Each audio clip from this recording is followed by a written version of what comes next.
I have lost so many friends in the last year, and I really have been so hard on myself about it, like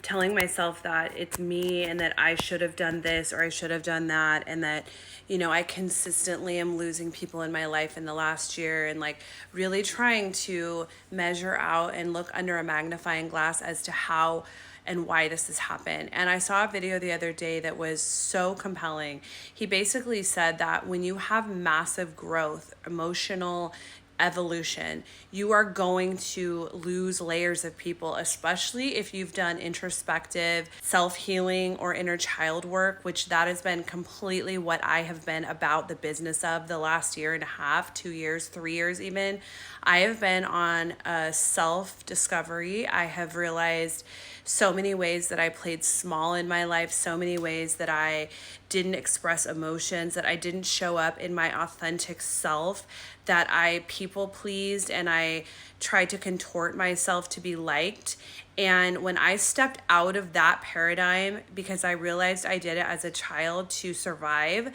when I recognized all the ways that I was doing that, and I actually started to pivot and change how I showed up, and I started to take up space, and I started to demand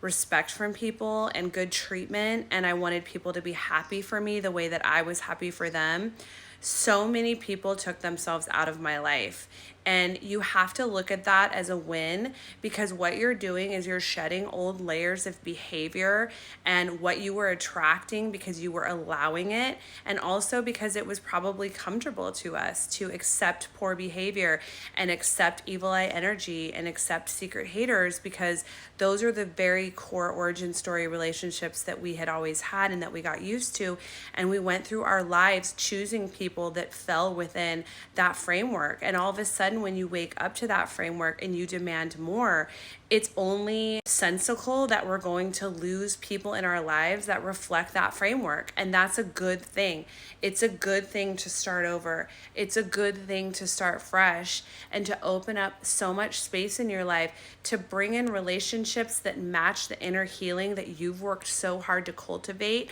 and the level up that you've experienced in your own personal life due to that healing. You are now going to level up in your relationships, and sometimes that takes a lot of loss to create space and room for those good relationships to come in. Not to mention, you have to expel that evil eye energy out of your life, because it will quite literally block you from healthy, good relationships and from manifesting the life of your dreams. I'm convinced.